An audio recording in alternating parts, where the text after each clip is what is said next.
Hello, and welcome to another episode of Real Talk with Terry. And I'm very excited about the episode that we have lined up today. I'm actually here today with three dynamic women who are a part of the Power Girls panel. That's what I'm calling it, because today we're just going to have a real conversation about some issues that I've noticed and that I've been having, being a mother raising a little brown girl here in Silicon Valley. And the three ladies that are sitting next to me, they all have grown daughters and they've raised them here in Silicon Valley. And I feel like they have a lot of wisdom and a lot of information that they can share with those of us that are kind of coming up through the ranks. And I'm excited that they agreed to be here today to be a part of the show. And, you know, this just kind of came about because of one incident in particular that I had in regards to my daughter. It was at one of her dance studios, where in our family and in our community, we teach our daughters from a very young age, something that you just don't do is play in each other's hair. And at my daughter's dance studio, I shared with you guys that she actually had an incident where one of her fellow dancers, who was just a little bit older, was messing with her bun. And in ballet, they're supposed to have, you know, their really nice high bun, and, you know, you just don't touch another person's hair. And I witnessed it. And I was looking at my daughter because she knew that nobody was supposed to be in her hair. And my daughter didn't say anything. And I kind of sat there waiting for my daughter to say something. And she never did. But I could tell she was humiliated by what was going on. And as a mother, I wasn't going to sit there and watch my daughter be humiliated. So I kind of spoke up and I said something and politely asked the girl to not mess with her hair. I just said, you're going to mess up her bun, you know, don't touch her hair. And, you know, initially the girl kind of looked at me like, why are you talking to me? And it's kind of like, I kind of said it a little bit more forcefully the second time, and she eventually left her alone. But it was just one of those incidents, and I was infuriated by it, and, you know, was sharing with my husband what had happened, and, you know, and I'll share more about what he said, because he kind of understood a little bit more than me what my daughter was going through, being that she's typically always in the minority with everything that she does here in the Silicon Valley. She's either the only black child or one of two. And I know that can be very challenging for her at times. And I just want each one of the panel members to just give a brief bio, just tell what your name is, how long you've been here in the area, how many children you have, and then we're just gonna get the conversation going. So we'll start with you. Great. My name is Pamela, and I've been in the San Jose, Santa Clara County area for the past 52 years. I have a wonderful daughter, born and raised in this area as well. And I think it is true, as a person who was raised in this area, I certainly relate to being the only African-American little girl, teenager, young adult woman in the room.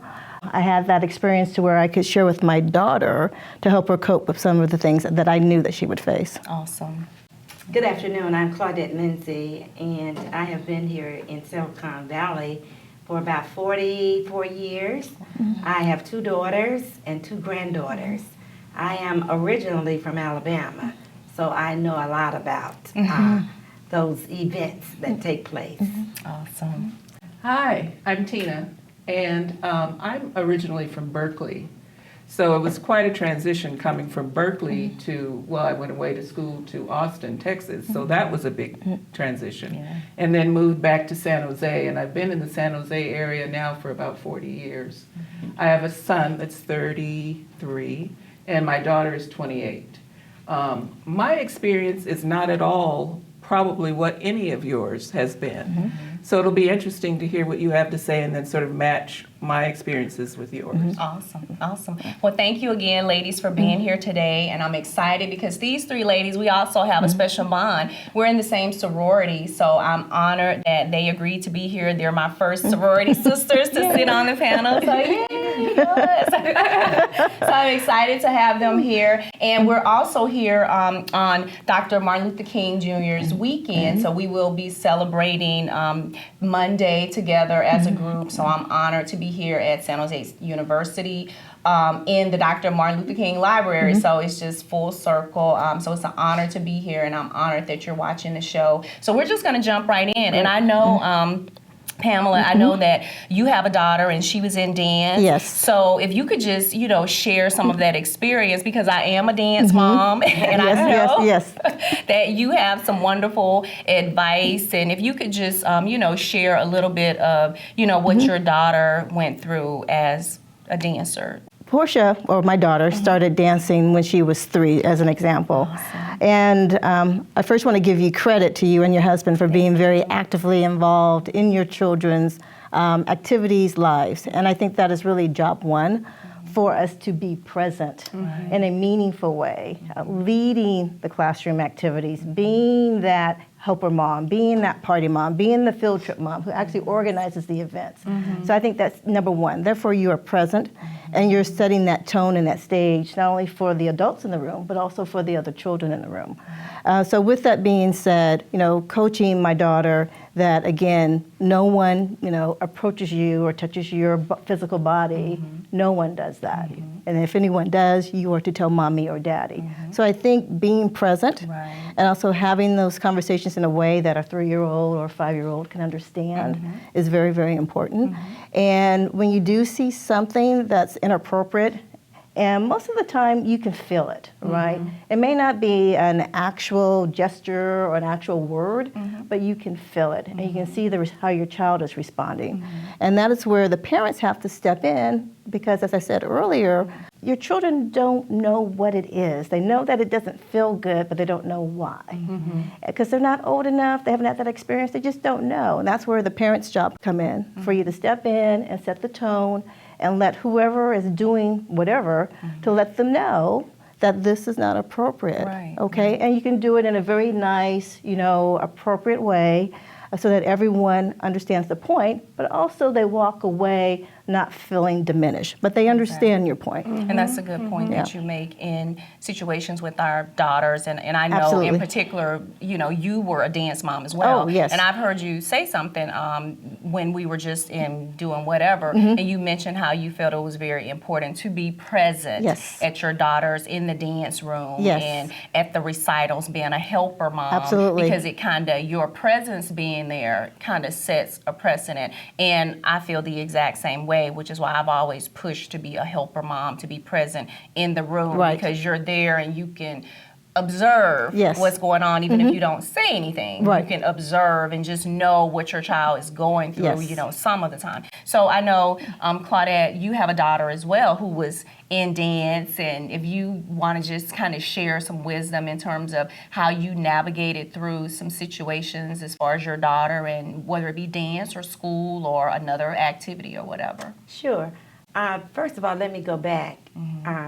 Being a native Alabama. Yes. And back then, I wasn't fortunate enough to be able to participate in activities like that. We could not afford it. And so when we moved to California, I had one son, and then I had my daughter. So I wanted her to have the experiences that I missed out on. So about the age of, she was in kindergarten, and I decided to put her in ballet and tap. And so this was something new for me too. And at that particular dance studio, she was the only little black, brown girl there. So, I'm gonna make sure that she stood out and that I was there at every rehearsal. And there were some incidents that happened. But I guess because with the background that I had, and as Martin Luther King said, that everybody was created equal. So I, kind of shun it to the side. And my daughter would come and say, well, I can't get my hair up like the other girls. I said, well, don't even worry about that. You just be Tiffany, because that's who you are. From that situation, we would have to get her hair pressed so that she could have the little bun on top. And And sometimes the kids would have something to say, but nevertheless, I would tell her, you just be Tiffany. Exactly. Just do not even let that bother you. You just do your performance. Exactly. And obviously, I can relate to that. Because that's something that I kind of am very vocal about, the various hairstyles. Because when I look at the paper and I'm like, okay, they clearly had one way of thinking when they thought through these perhaps hairstyles or whatever, not realizing that they have, or mainly with the changes. Like my daughter, she was a competitive dancer and always had multiple dances at the dance recitals. So, you have costume changes, you have hair changes, sometimes makeup, changeovers. And it's pretty obvious that, there's one point of view, that's being considered in those things because, perhaps because she is the only, little black girl on the team or whatever, she's not even being considered when it's like, okay, we're gonna wear this lipstick and we're gonna have our hair up like this, and then we're gonna change it from a high bun to a pony, and and just stuff like that. And it's like, okay, like that's for certain hair types. I mean, it's kind of you gotta do some work to get this stuff and to change over. So that is the other reason why I've always pushed to be a part of the Dance Mom Room, because I'm like, not everybody can do her hair. Right. I would much rather be there with these quick changes and changeovers to make sure that her hair is right and that I can do it. I don't want you in her hair like, oh my God, or even if a side comment, I don't want that to diminish her self-esteem, because her hair cannot be manipulated, perhaps say as your child's hair or another dancer's hair. I need to be the one in it doing it. So I can totally relate to what you're saying. And with dancers, saying something to her about, the lipstick or something like that. And, they said I don't have the right shade of pink or whatever. And I'm like, you have the right shade of pink for your skin tone. So it's like you have what mommy put on you and it's correct for your skin tone. If you can just share, because I know your point of view is going to be just slightly different, because my daughter was in elite orchestra and choral. Awesome. She was blessed with a beautiful voice, and she plays the string bass, the stand-up bass. So her experiences were old when she was older, but I can remember she was born in November and started kindergarten early, so she wasn't quite 5. So I'd say probably after a week, I got a phone call from her teacher saying, I find you, and I'll say her name, Kendra, to be a bit intimidating. And I said, well, that's interesting, what is the issue? And, well, she questions me on perhaps why we're doing a certain assignment or why we're doing it this way. And I said, well, you need to really get it together if you're intimidated by a 4-year-old. So let's start there. Yes. And then we teach her to question things. So is she doing it respectfully? Oh, yes, she's very respectful, but I'm not accustomed to. And I said, well, you need to become accustomed to all kinds of children if you're going to have a career in teaching. So I guess my experience with her has not been around the whole issue of fitting in from a look standpoint, because that's not been the thing, but it's been more just her approach and her style and her manner that even until she was in college living in a sorority house, that I got a similar call from her den mother or whatever they're called. She's in an international sorority. She's not in African American sorority. So I get this call that Kendra had said something to the woman that she wasn't comfortable with. And I asked Kendra about it, so I asked her to get on the phone, and we were all on the phone together. And Kendra said that it was about leaving for Thanksgiving. The woman was upset that Kendra had not left soon enough. And so what Kendra said to the woman that she took exception to was, I would have needed to know before this morning that you wanted us gone by last night. It wasn't what she said, but I know it was how she said it, because when I hear her words, I hear my words. She says exactly like I am. And to an older Caucasian woman who perhaps thought, why is she here in the first place? How is she affording to be here? it set her off. And so the conversations that I've had to have with Kendra were around how you present things to people. Not saying you need to stay in your place. That is not what I'm saying. Absolutely. But be respectful of them and their place. Right. So, Right. And that's a great point that you bring up because I think I still struggle with it. Yeah. I do Just too. being firm because I've been told that too, that I come across as being a bit harsh. Right. And I'm like, me? I'm one of the least. Right. I'm Right. so docile. But because you're firm and you stand firm in what you say and what you believe, and perhaps because of the source that it's coming from, it's viewed as being And I think harsh. it's first of all, and I really don't mean to say this meanly towards anyone, Of course. but I think that the perception that they have of you to start with colors a lot of how they receive what you say. And then I think there's a shock that, wait, she's not using words that I would have expected her to use maybe, or so I think there's a lot of that goes into I agree. the feedback. I totally agree with what you're saying. And you also brought up something very key, and so did you, Claudette.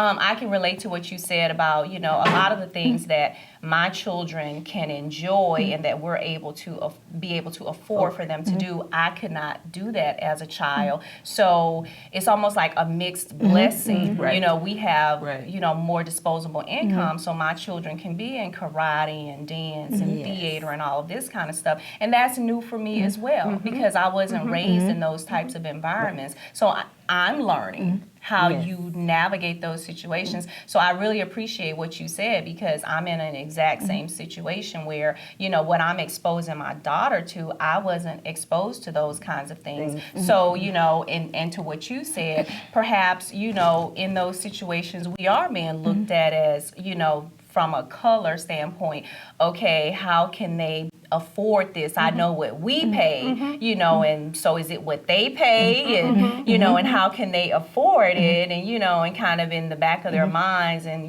just stay in your place, And my thing is, money is green. I don't care what color my skin is, but money is green. And the same amount that you're paying, I pay the same amount. So it doesn't matter what color I am, as long as I'm paying my money, it's all good. So I totally understand what you're saying. So anyway, and I've gotten those looks, like when you walk into the studio and it's kind of like, what's that about? You kind of get the side eye, and and perhaps when I talk, it's like, okay, I'm not speaking how they expected me to. So I mean, the kids stare me down, the parents stare me down, and it's like, okay, very interesting. And for me, it's very important to have my daughter in an environment where I feel like she's appreciated, not being tolerated. Don't just tolerate her, don't just tolerate me, but appreciate who I am and who my daughter is and what she brings to the table. Don't just tolerate us, but appreciate us. You know what I'm saying? So for me, that's been, my struggle. And when my daughter went through the whole, I feel like she was being humiliated at dance with her hair, and I was furious, and I, shared with my husband what had happened and how I handled it, how my daughter responded. And, he was born and raised in LA in a totally different situation than I was. So he can relate to my daughter, what she goes through, a lot more than I can. And that was one of the things that he shared with me. He was like, I understand exactly what she's going through. And he was like, we just have to teach her how to navigate through those situations. He was like, because she's not, being raised how you were raised, where, 98% of your environment was other black people. Right. So you guys got each other. Right. You didn't have to have this kind of lesson because you were being taught that everybody around you, they were being taught similar values and similar things. So you just didn't have issues like that. I'm like, you're exactly right. You're right. It's like we just knew when we were in certain situations and certain environments, you just knew things because you were alike. So that he helps me a lot. He keeps me calm. He was like, you wear your feelings on your shoulder. I'm like, I don't. So he was like, just calm down. He was like, because I understand what she's going through, and it's very difficult. He was like, it's hard. So you have a comment. Absolutely. And all three, inputs have, I'm up here thinking, oh yes, oh yes, oh yes, oh yes. And, it's true, when you have been the only black person in the room traditionally, it's completely different when you are not. And so your husband brings out a good point. But also, when it comes to educating, like navigating, teaching our children to navigate the environment appropriately, we also are educating those other people too. It's just as important. It's one-to-one. Because again, I always feel that I'm setting the tone how someone's going to treat the next black person after me, whether it's me or my children, what have you. And so I take that seriously. So it's always a two-way road. You had mentioned earlier one of the comments about, lipstick shades, right? Yes. I recall one day I was walking home from school with one of my girlfriends, and she's like, oh, we're going to go to Payless and we're going to get skin tone nail polish, I'm like, well, which skin tone? and honestly, she was like, and she started laughing. She's like, Pamela, I never even thought about it, because it's all marketed. Skin tone is a certain shade, right? And she had never thought about it. So again, I always, even from a young age, took the opportunity to educate people so they help get that thinking straight. I clearly was brought up probably in a different era than you. I'm a good 10 years older than you are, and a different place. So I never was exposed to or even was sensitive to what non-black people were doing. I never felt a sense of having to compete with or join in with or even be aware of what they considered to be attractive or beautiful. So my sense of beauty was based entirely on black women. Right. My daughter didn't have that. Her sense of beauty was based entirely on what white people thought was beautiful, and it was not her. And so it was a completely different struggle than the one that, I was accustomed to, because it was like, first of all, look in the mirror, you're gorgeous. So start there. Oh yeah, well, for a black person, she would think. And sometimes she even said that, as a young girl. And it's like, it was a different way to educate her than what I went through, because that wasn't even a thing. We didn't know, we didn't care. It was like, they're doing that over there, and it doesn't affect us. So I totally get what you're saying. So thank you, ladies, for your comments and for this first segment. I appreciate all of your feedback. And I just want to end this on, what I like to end it on. Yesterday is history. Tomorrow is a mystery. Today is the present. And that's why we call it a gift. So make this 24 count. God bless you. Thank you. Over, I put the crossover over everything.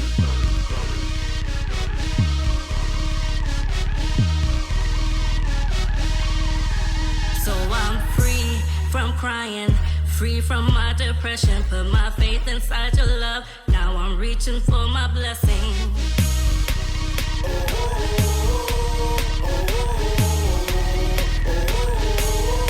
I'm crossing over, I've crossed over. I put the crossover over everything.